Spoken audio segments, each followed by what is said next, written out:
Just want to introduce myself. My name is Matthew Hamilton, and I'm the director of the South London Partnership. And as I said earlier, welcome to the South London Retrofit Skills Challenge launch. I just wanted to start with a big thank you, really. I'm conscious that we are at already over 60 and counting for this lunchtime session. And today is a culmination of a lot of hard work by a lot of stakeholders to get to this point. All of us share some ambitious net zero ambitions, and we all recognise that part of securing those net zero ambitions is the importance that we need to place on retrofit, both in relation to the skills priorities that we need to focus on, but also the commercial opportunities that exist through that retrofit across South London. So today is short, it's sharp, but it's focused. So what we're really looking to do is to share with you where we've got to in the development of a skills plan. You'll be familiar with the fact that we've had a variety of engagement events to date. This is a key one to get your input and hear from some key stakeholders about what they feel retrofit skills needs to focus on. Hear a bit about why it's important and how it links to some of the other work that the South London Partnership is doing. But crucially, it creates an opportunity for a high-level discussion, and it'll allow you all to invite questions and share insights around retrofit skills in South London. So that's enough from me. What I'm keen to do is to get straight into the meat of the presentation. So I'd like to invite Professor Stephen Drinkwater, who's the Professor of Economics at the Business School of University of Roehampton, to present the work that he's been doing to help in terms of research and analysis to look at the challenges and the opportunities in relation to retrofit within the South London Plus area. So if I could invite Professor Drinkwater to welcome. Yeah, thank you, Matthew, for the introduction. So I won't say too much about the background Matthew said about that in terms of my role, but I'll sort of go straight into how, I guess, the process that we've been following to develop this skills plan. I guess one thing I should say from the outset is that this has been done very quickly. Now, I think if we had more time, then we might have gone about it differently. But I think even though we've only had a restricted amount of time, I think we've come together really well to, I think, I would hope, develop a plan which is comprehensive, is achievable, and is obviously going to be of benefit to many sort of stakeholders within the local area.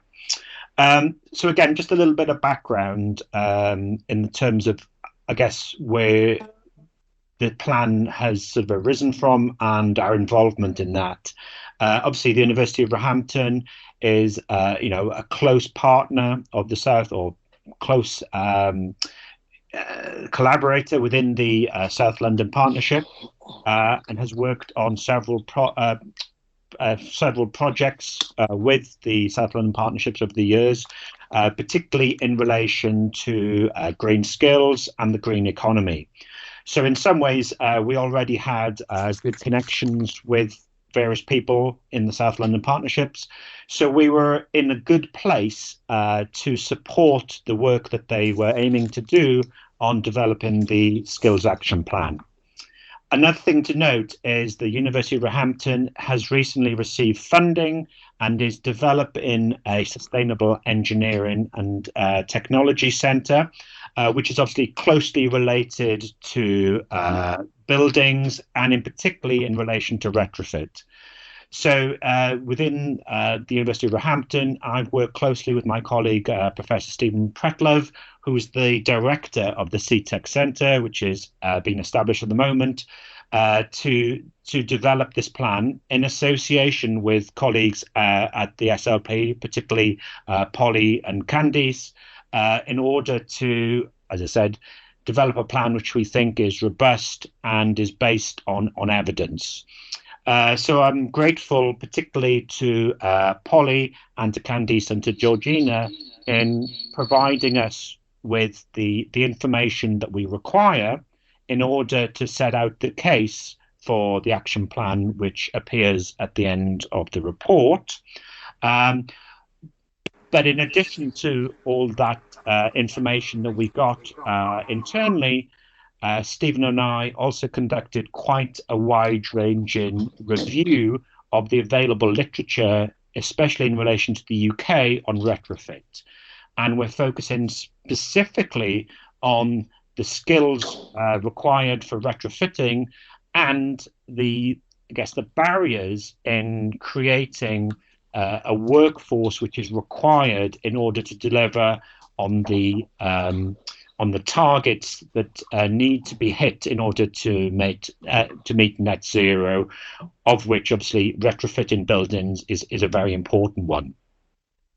So in order to get to the action plan, we undertook a number of different aspects. So, for example, in our report, we have sections on the types of jobs and skills that are required in retrofit, some supply chain analysis based on data from IDM, and I think we're going to hear a little bit more about that in a moment. So again, that's a really useful resource that we were able to tap into. Again, some analysis of occupational demand based on a report that the CITB did for SLP earlier in the year. Some sort of review of the provision of courses in relation to retrofit, which are currently in existence in the SLP area. And then a section, quite a sort of a lengthy section on the barriers and challenges in order to achieve the targets that we would like to see, obviously, over the coming years. So we put all of that information together, and that enabled us to develop an action plan, both in regards then to take an account of that sort of quantitative information we got from those reports from various places, but also we've had some meetings with different types of stakeholders, and obviously including the Retrofit task force, which provided some useful feedback, which we fed into the plan. In terms of the plan, it is still sort of an evolving plan, but we basically sort of broken it down across four main work streams, which are the supply of skills, supply chain engagement, governance, and consumer engagement. And within each of those work streams, we've identified a number of themes. And a key one within those is innovation, but also we've got supply and demand and consumer levers. So that's a very, very quick sort of overview of both the work that we've done in order to develop the action plan, and a quick sort of headline overview of the action plan itself. And as I said, this is currently sort of still being developed. We've distributed it for some comments from other organizations, and it will continue to be developed after our initial deadline, which is the end of this week. So it will be a sort of living document. But that's, as I say, an overview of both the research and the background work that went into identifying the key elements of the action plan, and then, as I said, quickly mention about the action plan itself. So I think I've stuck to just about my sort of 10 minutes there. Okay, thank you, Matthew. Thank you, Stephen, and that was really helpful summary. What I wanted to do now was just, and you touched on this, to bring in Jeff Wainwright, who's the CEO at Impact Data Metrics, and just to expand briefly on some of the mapping insights that are going to be touched upon in the skills plan in relation to net retrofit. So if I could invite Jeff, there you are, Jeff, if you could just say a few words in relation to that, that'd be great. Welcome, Jeff. Thank you, Matthew. Thank you for the introduction. Jeff Wainwright, CEO of Impact Data Metrics. Just very briefly, we love to dig into data and try to help people to better understand where businesses are operating, because they're at the heart of driving the economy.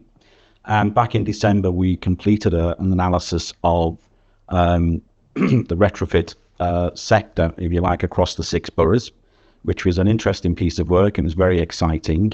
What we found was just over 13,600 businesses occupying locations within the 6 boroughs, and they ranged from individual electricians right up to larger scale construction companies. And so it was quite interesting to look at the range of jobs within those companies as well. We use machine learning to map across skills. So you find architects, heating engineers, glaziers, plumbers, scaffolders, electricians, tilers, and so on and so on and so on. As we looked across the boroughs, there were differences in the profile of those type of people working in those jobs. So just as a very broad brush example, you're more likely to find painters and decorators in Croydon and Sutton, maybe more architects in Wandsworth and Richmond. But the interesting thing was every borough had a good spread of those organisations, those people working within trade that could be applied into retrofitting of homes and buildings in some shape or form. So quite an interesting mix across all the 6 boroughs. We then we looked at the age of those businesses, and there was a good spread actually. There was some quite well-established businesses, but almost 50% of the businesses across the boroughs were less than 5 years old. So also quite a young sector. And when we looked at the employment levels in businesses as well, more than 90% employed 4 people or less. So a huge tail of, very some more established, older, larger businesses. But then you have the majority are small, independent businesses and individuals who are applying their trades into the sector. We managed to get a hold of quite a lot of accounts reported at Companies House. We carried out a quick financial analysis using something called the current ratio, which essentially just tells you what's the strength of the business in terms of being able to pay its bills over the next year. Overall, the sector looked very good compared to other sectors. It really did. So a lot of stability, with more than 60% exhibiting either a strong or a stable financial position looking forward into the next year. So that was actually quite interesting when we compare it to other sectors we look at in creatives or professional and scientific services, for instance. When we looked at growth, one of the things we've had with not too distant memory was a pandemic, and that affected all sectors of the economy. But as we look across the 6 boroughs now, we can see that they've all returned to growth. And in 4 out of the 6 cases, they're ahead of pre-pandemic growth. So again, really positive news about the sector. So the guys are out there, there's business for them to go after. And it looks like they're taking the opportunity as well, which is fantastic to see. So the sector, I think, is in good health. It's quite broad, it's diverse. However, that said, the whole retrofit and net zero is a big challenge. So that means there's a big opportunity as well. So all of the work that's going on through South London Partnership and its attendant partners, I think is absolutely critical, because the opportunity ahead of the sector, even just locally within the 6 boroughs, is quite significant. So programs like this, where it helps people to move things forward, see opportunities grow, develop skills, I think are a huge bonus. We don't see much of this happening elsewhere in the country. So it's all there to be taken. I think it's all there to go for. Thank you. Thanks, Jeff. That was great, and it's good to hear that in terms of the data that the opportunity is there. But I suppose why we're here today is how we make that opportunity a reality in relation to how we take this forward. So I'm delighted to say we've got an expert panel together to discuss this further. I'd like to introduce Paul Kirkbright, who's going to chair our panel, and he will introduce it. Paul's our head of knowledge exchange and innovation at the South London Partnership. Handing the baton over to you, Paul. Thank you very much, Matthew. Yes, delighted to be able to introduce panel members today. I think it's important to say that whilst we are at this point on our kind of retrofit net zero journey in South London, this phase of work is building on a lot of engagement that the South London Partnership and partners have had over many years with a wide range of organisations, individuals and agencies that are active in this space, and builds on some of the really good work that the South London Partnership has done in relation to the Green Skills Academy, working with the Mayor's Construction Hubs and things like that. So we're not at a zero point in this net zero journey, and I think it's good to acknowledge that, there's 70 people in the room here today, which really, bodes extremely well for not just the launch of this skills action plan, but also its iteration over coming years. And we're very grateful to colleagues that have actually contributed to the development of this iteration of the plan, and indeed existing and hopefully new colleagues and collaborators who will contribute to the next stage of this plan. It gives me great pleasure to kind of introduce our panel members today. Our first panel member is Cara Jenkinson from Ashton. Hello, Cara, you're still in the room. That's good. Then we have James Lee, who is a kind of skills strategy and policy lead at the GLA. So welcome, James. And then Emma, who is an industry analyst and net zero lead at CITB, are obviously doing, all three agencies are doing a hell of a lot of space in this work as well. And Polly, I don't know whether you're popping on the call as well, because you're kind of marshalling and managing the questions that come in. So this is an opportunity to ask our panelists, Emma, James and Cara, questions from your perspectives, from your different points of interest about retrofit more broadly, specifically, obviously, within the skills agenda, which is what we're looking at today. Unfortunately, I'm going to take chair's privilege and ask the first question just to get things going so we don't have complete tumbleweed and silence. But if you want to drop your issues, your thoughts, your observations, your questions on this issue into the chat, Polly is going to kind of moderate that chat and pull out some questions and actually put them to the panelists. So before we kick off with the questions, I think it would be great if our panelists could just take a minute or so, 60 seconds, just to introduce who you are, where you're from, and your organisation's interest in this agenda. So, Cara, can I hand over to you first, please? Yeah, fantastic to be here. Cara Jenkinson from Cities Manager at climate charity, Ashton Climate Solutions. I've been working on retrofit, leading our local authority learning networks on retrofit for the last 3 years. Also leading our work on low carbon skills, and co-chair of the Workforce Growth and Skills Development Working Group of the National Retrofit Hub. That's me. Thanks, Cara. And Emma. Hi, I'm Emma Link. I'm an industry analyst and also the net zero lead for CITB, the Construction Industry Training Board. I've been with CITB about 20 years, been in the team a large chunk of that time, and our main focus is on the employment skills and training requirements of the industry. So I haven't been in the industry for a while, well versed in the challenges facing the sector. I've been working specifically on net zero since we did our original piece of research back in 2020, and I'm leading on our response to the net zero challenge and coordinating the internal group and net zero strategy, as well as engagement with external organisations. Thanks, Emma. And James. Hi everyone, I'm James from the Skills Policy team of the GLA.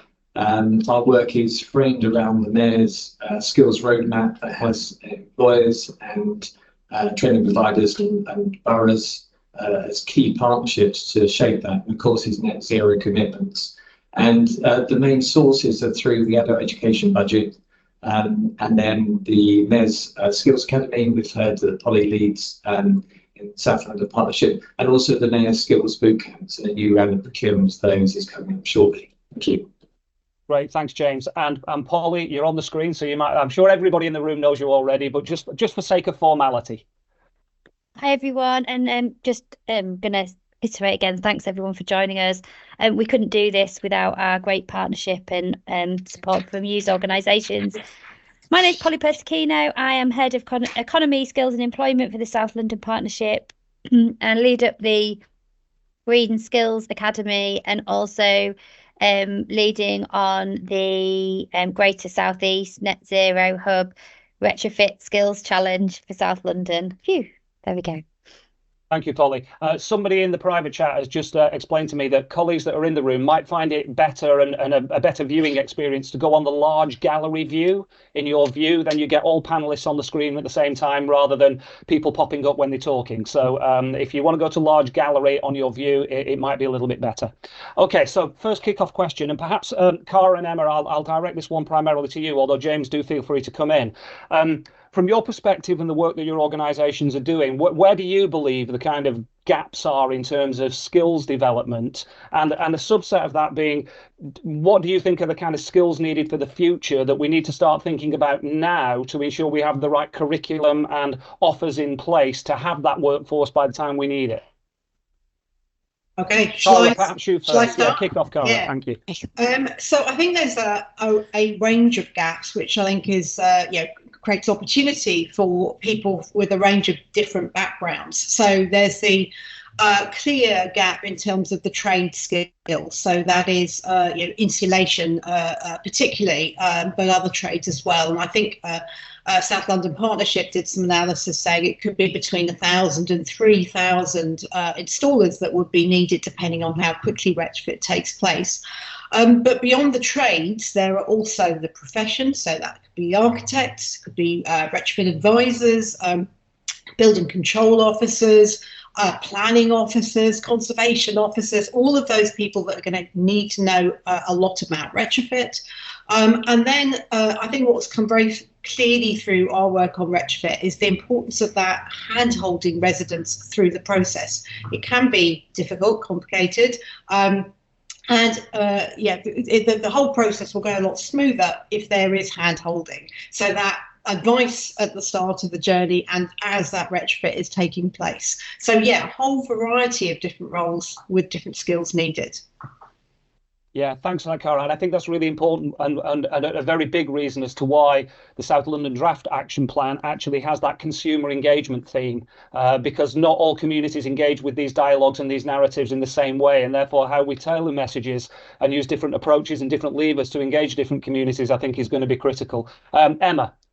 Yes, so just to build on what Cara said there, so insulation installers absolutely is definitely a skills shortage currently being reported at the moment and has been for some time, and obviously is key to the energy efficiency of homes, heat pump installers as well, and some of the professional roles, as Cara also mentioned, including like project managers and supervisors, as also in terms of design skills as well. Research picked up sort of gap in the knowledge relating to low carbon systems and the design and specification of these systems and the buildings, because if they're not designed and built correctly, then they won't perform as they should do. And then even if we do install all of the measures, we still wouldn't get to net zero by 2050. So that's really important as well. Our researchers also picked up a general sort of low awareness and understanding of net zero and the opportunities it presents within the sector as well. So I think that's something that needs to be addressed as well. I think in terms of insulation installers as well, it's and actually, sorry, all of the installers really, we've also picked up needs for soft skills. So as Cara mentioned there, it's sort of about the homeowners and occupiers that they need to be able to explain to them how to use the systems that have been installed. And also probably more sort of collaborative and team working, where trades will be working alongside each other in a sort of whole house retrofit scenario, for example. So there is a number of soft skills as well. Also, fundamental gap within the existing workforce identified is in terms of understanding the building as a system and how the different systems interact with that. So two key things that always come up are air tightness and ventilation. So some really important things there to pick up both within the existing workforce, but also to make sure that qualifications and training covers that for new entrants as well. Yeah, thanks, Emma. I think there's a key challenge there, isn't it? In when we use the term retrofit, we're not just talking about sticking a ground source heat pump on the side of a building. It's a whole system, a whole building approach, and it doesn't have to be that significant investment. You know, that's not the end point. There's steps on the journey before there in terms of other measures within the whole building systems approach, which all require different trades and potentially trades evolving to be multi-service officers in the future as well. So I think you bring some big challenging points there in terms of it's not just the one thing, it's the many things. James, obviously GLA taking a macro level look at this skills challenge in terms of London, and anything you'd like to come in on the back of what Cara and Emma were talking about? Well, I think on that final point, it was really important, the hubs, the MES green hubs are beginning to develop retrofit training within the traditional construction trades, and that change of culture. And I know awarding bodies now are beginning to look at those qualifications and how retrofit and sustainability can be embedded within that. I think also Cara's initial point, that does put the focus on the longer term training of particularly electricians and plumbers and others, that actually upskilling green technologies can be quite quick, a matter of weeks, whereas actually what we're needing are more people to become electricians, plumbers and others that will take 2-3 years for that. And that's a particular challenge in London with apprenticeships, so it can probably relate to when we talk about SMEs as well. So having those two kind of training trajectories within the retrofit context. Yeah, thanks for that, James. I think you've touched on it there. So maybe move into those discussions around the kind of supply side there in terms of, from your perspective, and Emma and Cara, I'll come to you shortly. What support do you think there needs to be in place for small businesses to kind of, seize these opportunities and ensure that their businesses, their business planning is looking at transition into a kind of net zero society and economy. So, what more do we need to be doing with small businesses? I think there are a number of programs that work with businesses generally to look at sustainability. When it comes to apprenticeships, there are organisations like Workwhile that were actually set up by the Mayor and IBPR and through JP Morgan funding, but they're independent now. And that whole role is to support SMEs to navigate the apprenticeship system and to appreciate that it's not as complicated as perhaps sometimes people think. So the more that can be done there will be a real value. I think the other is to some of the trade membership organisations. So, for example, the Electrical Contractors Association are very much kind of pushing now to electricians that there are real opportunities around solar panel installation that's gone up and up. And so identifying where there's current market demand, as well as saying, as a career, these are skills that are going to be developed over time as well. Thanks for that, James. I've just suddenly noticed that the camera is reversing my eye line. So you're actually in my bottom left, but it looks like I'm ignoring you and looking at my bottom right. So I do apologise. It's completely discombobulating me. Emma, obviously, as a speaker for an industry representative organisation, your thoughts on what more can be done to, particularly the supporting small businesses, building on what James has commented on. Yeah, right. I think he highlighted one of the key issues that comes up time and again, really, is giving businesses confidence. So it's being able to demonstrate to them there's an opportunity here and there's a long-term pipeline of work. So give them confidence in investing in the skills and training that's needed to do that. And we know that confidence in a lot of sort of training up for government schemes, for example, has taken a hit in recent years with work that's been promised not materialising. So there is an element of caution and sort of reticence within businesses, within the industry around that. And I think SMEs are probably sort of even more cautious in terms of that. So I think they need some help in being shown the opportunity and the long-term pipeline of work there, as well as helping them to find the necessary upskilling, reskilling, training, and also funding support to do that training as well. We've also picked up in research as well that it can be quite challenging for those kind of firms to understand the legislation and regulation requirements, also to understand the requirements for delivering under the government funded housing schemes. For example, understanding the PAS standards and how they get that accreditation and the Trustmark accreditation. So I think there's a requirement that we're seeing there for some form of assistance to help firms understand those requirements and to help them get through those to unlock those opportunities that presents.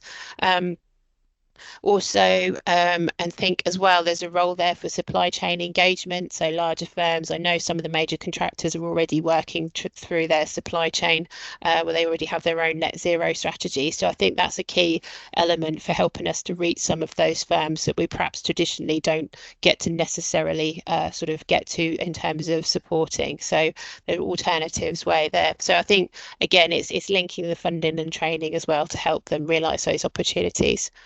Yeah, I think that the challenge always remains, particularly with time-pressed SME owner managers, of simplification and navigation. And the two are different things. We can provide the information, but you need to help navigate the business through that regulation and through those kind of challenges and obstacles. And that isn't a one-off intervention. It's about building a much longer term relationship with the cluster, with the sector in South London. Thanks for that, Emma.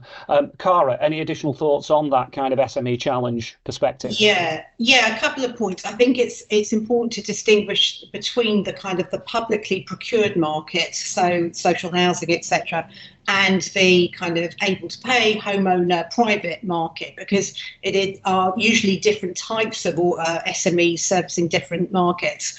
And I think, as Emma said, in the publicly procured, in order to really engage SMEs, it's important to think about that procurement process and actually making sure that the tier 1 and tier 2 contractors do engage the SMEs right down the line in terms of getting them trained, and what can local authorities and commissioners do to get them to do more of that. In terms of the able to pay sector, it's thinking about where are the contact points for those builders. So builders merchants are quite an interesting idea, and it's a great example in Wales, where a builder's merchant there has actually opened a sustainability centre, which is showcasing insulation, heat pumps, solar, and really upskilling the SMEs that are coming into the store to buy their supplies. So yeah, a couple of extra thoughts there.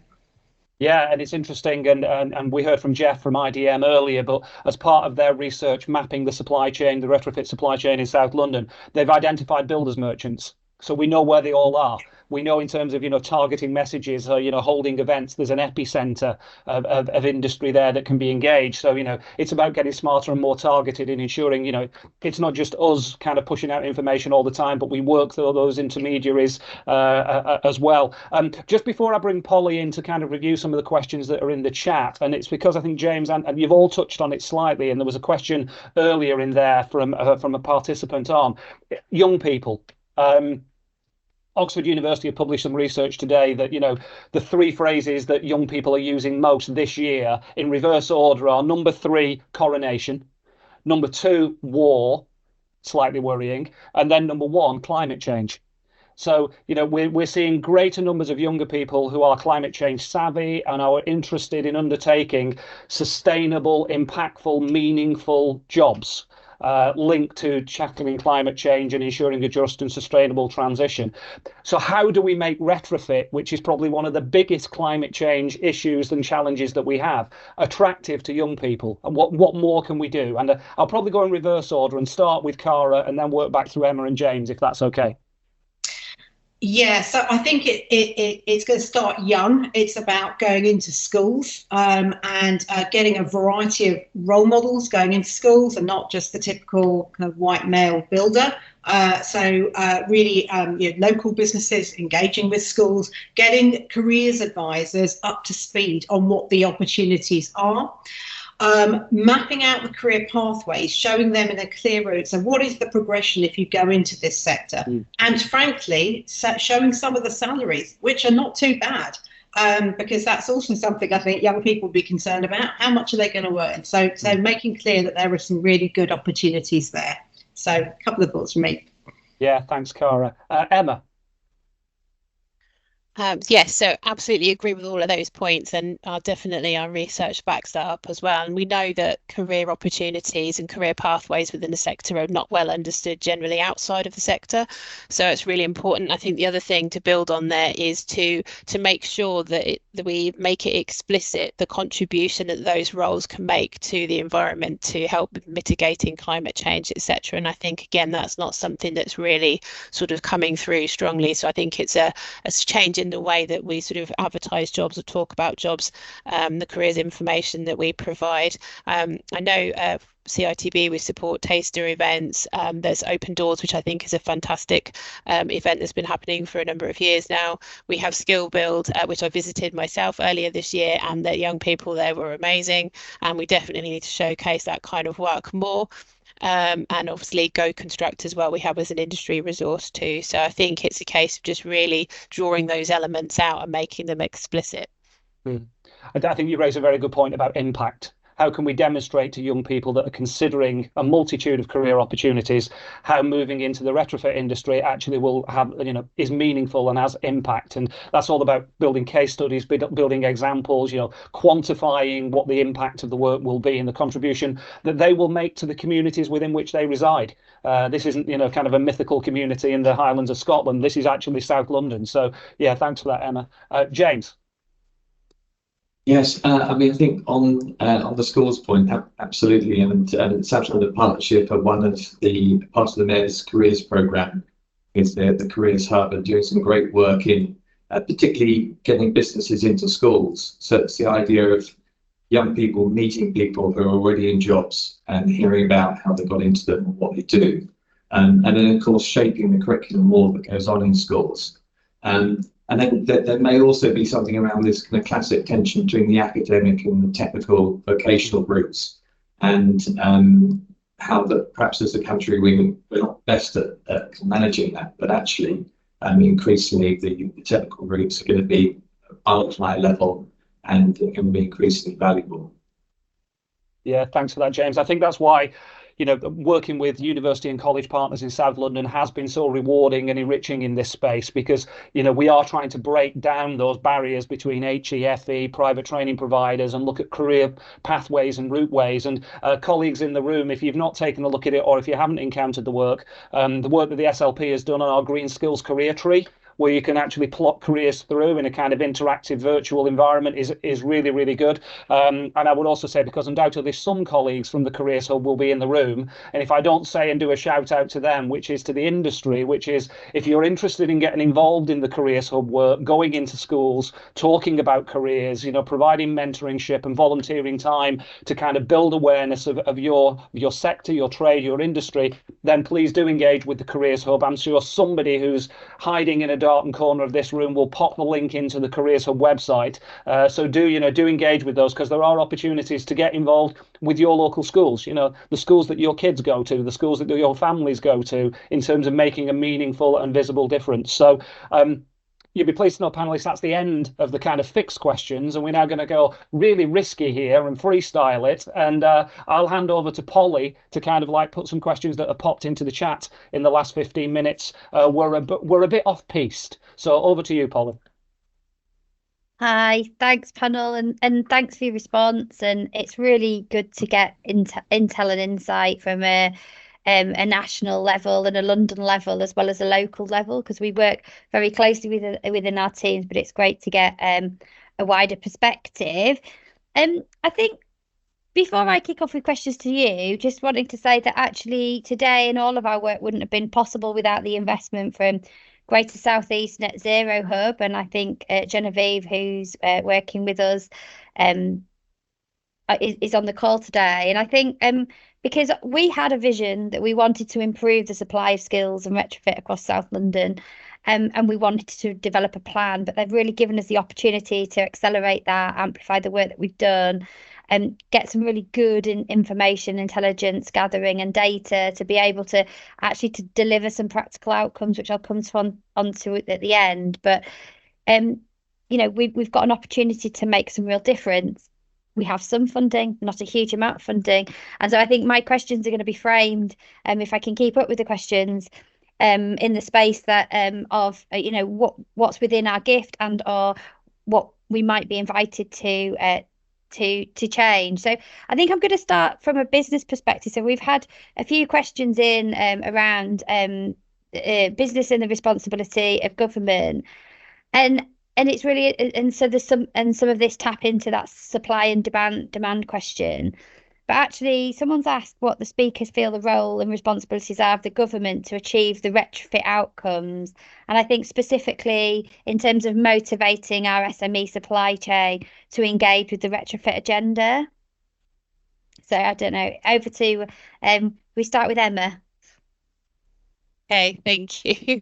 I think it goes back to what I said earlier. The fundamental thing that industry has been crying out for, has been reported numerous times in the last few years, is that supply chain, the pipeline of work.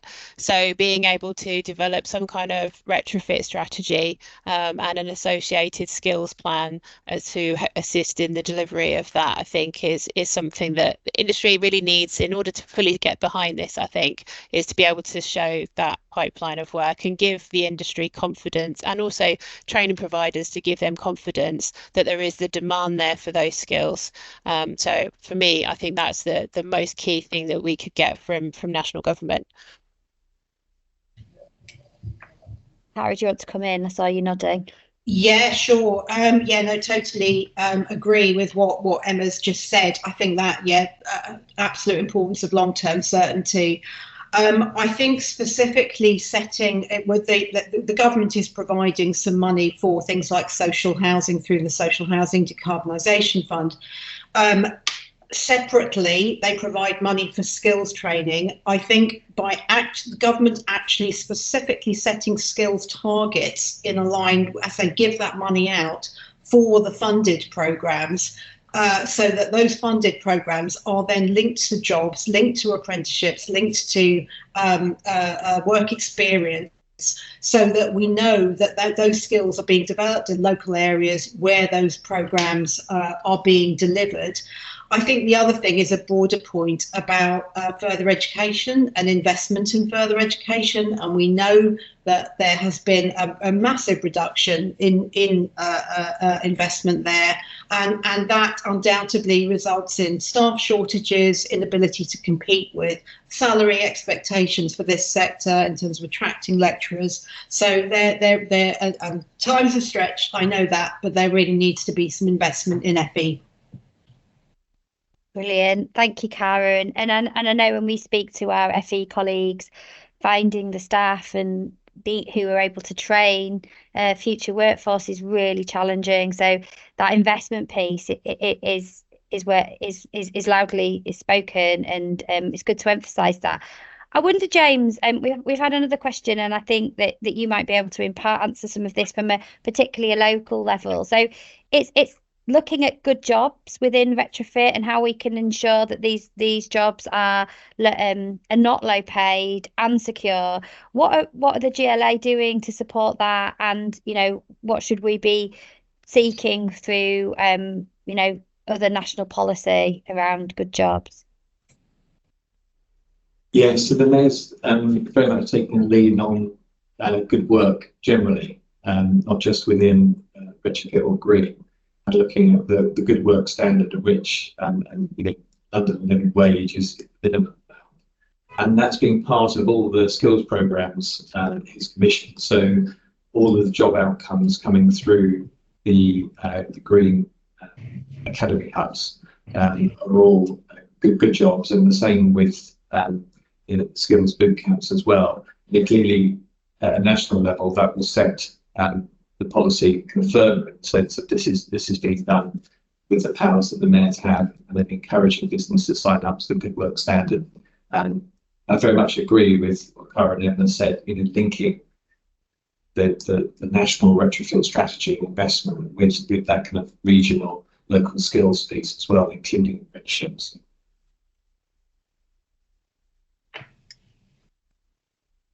Sorry, just trying to get to my mute. Thank you. And obviously, we've done a lot of work as well through the Workforce Integration Network and with the Mayor to ensure that we are engaging and supporting our employers to think broadly about adopting good work standards. And it's been quite challenging, but we are working with our employers on that, and it's good to see support from the Mayor.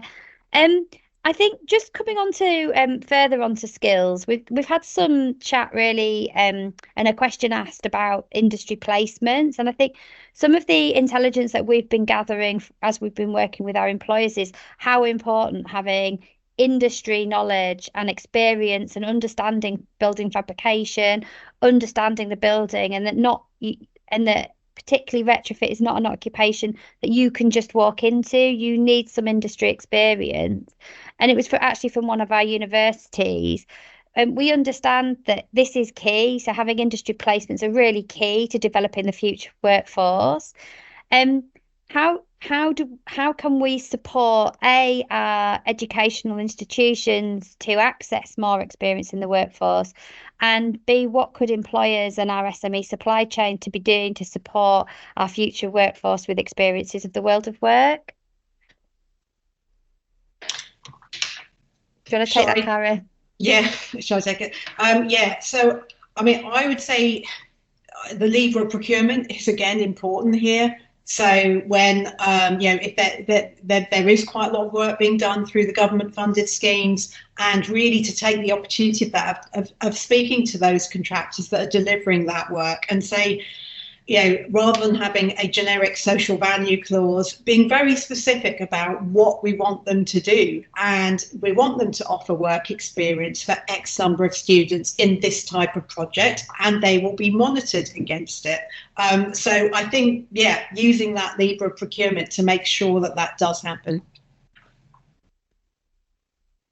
Thank you. And is there anything that we can do to support our business organisations to make it easier to, obviously there's one thing mandating through a SIL or a Section 106 agreement, but I guess, what are we hearing from industry about some of the, or are we hearing about the challenges in offering that placement opportunity? Is there anything that we could be doing to make that easier?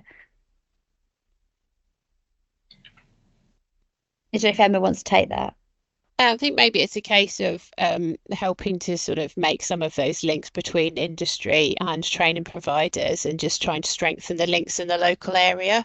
And also, I think it's demonstrating the benefit of that offering work experience to the employer. And I think it's always one of those things. I know industry seems to value experience really highly, but that not so many are quite so keen to offer those experiences. So I think it's a case of really strengthening, perhaps sort of brokering those relationships between employers and training providers to try and to help to sort of boost that. Thank you.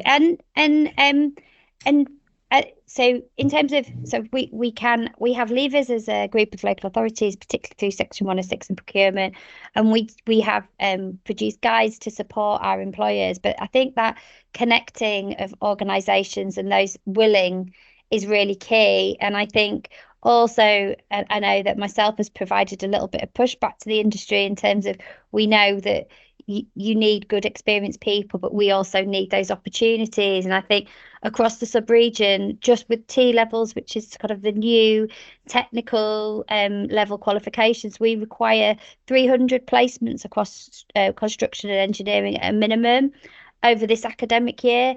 For us to be able to find that is really, really challenging in itself. So we all have a collective responsibility to find a way forward to do that, and that's just sort of some of the intelligence that we pick up working with our schools through the Careers Hub. I just want to touch on, so we've had quite a few questions on consumer demand, and I know we don't all work in that consumer demand space, but I wonder if any of our panel have any ideas about the generation of consumer demand. And we've obviously talked a lot about, the commercial opportunity for SMEs and engaging our SMEs. But are we hearing that consumer demand is prohibitive, or should we be reaching out also to our employers so they have the knowledge and understanding when they're meeting with clients to talk more proficiently about retrofit? It's a question I'd put out. Cara? Yeah, I mean, I think that electricity and energy prices will double what they were before the Ukraine crisis. They're high, and that has generated more of an interest in retrofitting. I think that point about upselling and being able to upsell is really important, because it is when people move into a property that they're most likely to be doing significant work to it, and that is the best opportunity to get retrofit in as well. So if SMEs are aware of what can be done and have the skills to then upsell that to clients, then we can get more retrofit done. It's also about increasing awareness amongst anyone else that's interfacing with those consumers. So whether it's mortgage advisors, whether it's architects, whether it's surveyors, all of those people that are influencing at the point of purchase, which is such a good trigger, or people might be getting out an additional mortgage when they already own a house. So there are lots of those kind of intermediaries that we need to get upskilled as well. Thank you. And I think when we often talk about skills within retrofit, we automatically go very quickly to the practical hard skills, and actually the skills that we need to support our businesses in terms of growth. So that's about cross-selling and upselling, but being confident to be able to do that. And then also as an organisation being able to deliver that will be key for us moving forward. But I think also considering our commercial the commercial advantage that we're presented through the opportunities, and how we can articulate that better in order to enable our business to be able to talk to clients, I think is going to be really crucial for us to be able to do that going forward. We're coming up to the end of questions now. We did have another question, which I don't know if the panel are able to answer, but you might from a national perspective, around how clients who are wanting to retrofit homes can engage with retrofit employers or contractors that are able to do that. And part of our one-stop shop, the secondary part of that will be some sort of consumer support, so supporting consumers with a pathway to finding the right tradespeople to do the work. Massive caveat is that we're not check a trade, and we're not quality assuring those, but we will be able to signpost to them. Is there anything that exists nationally, or anything that you know locally, potentially, James, where that we could make sure that we involve in our pieces of work, and that our SME market can engage with? I don't know of anything specifically. I know it's something that's being considered within London, and drawing on practice locally be very useful. Brilliant, thank you.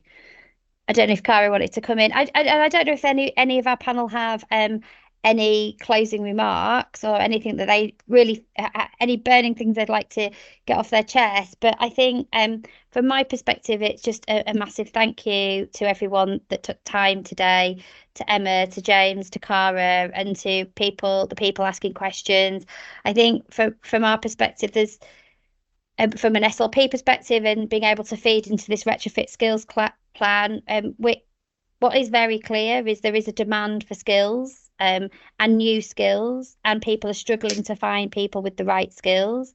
I think there is some interesting challenges around how stimulating consumer demand, but actually I think some of that will come from assuring up the supply chain, so they're happy and confident to be able to deliver retrofit. Because I think as we move forward, and as we've mentioned, cost of living, energy prices, and I think after a cold winter, which we're anticipating we'll have, I think the demand to become more energy efficient will be driven. So, and I think we've talked a lot about us being on a precipice. So everyone knows that everyone in the skills sector is getting ready and gearing up. And what we're really focusing on now is trying to support our SME sector to being able to access the skills and the knowledge and the support that they need, which is where our focus will be for phase 2 of our delivery. What we will be doing is we'll be gathering all these questions, and we'll be answering those questions as best we can and circulating them on our website and as a follow-up to this session. But I just wanted to say massive thank you panel from me. If anyone's not managed to get their question answered, as I say, we'll make sure that we can answer as many of those, and we'll be circulating those. But I can see from the chat there's already some really great connections that have been made, so thank you very much. I think just in closing for me, we've got 3 minutes left, so I just want to tell everyone about what our next steps will be.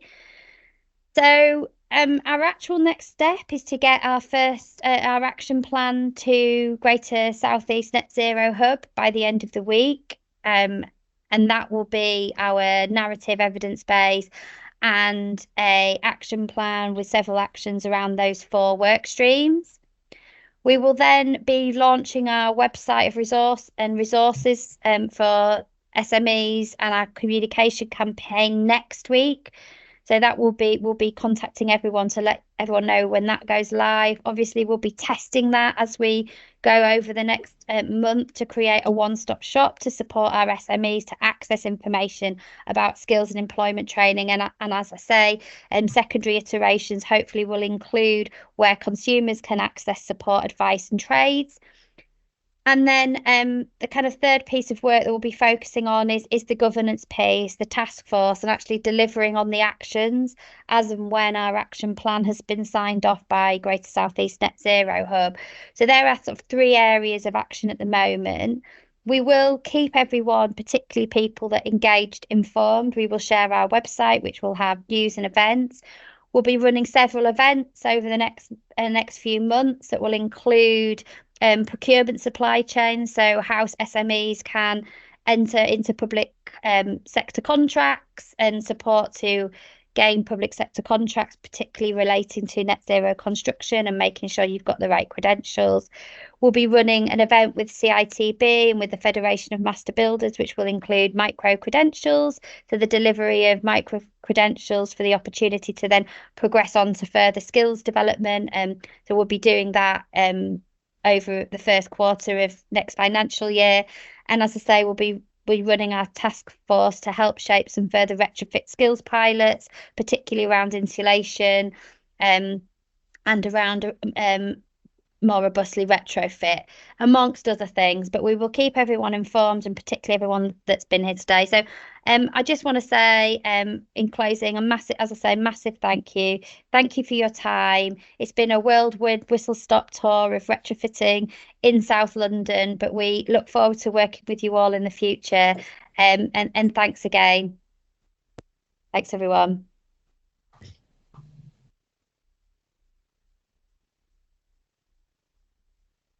Thanks, Polly. I just want to say thanks to you as well. You've been spearheading this work and putting a lot of long hours and effort into what is a very short time frame. So thank you.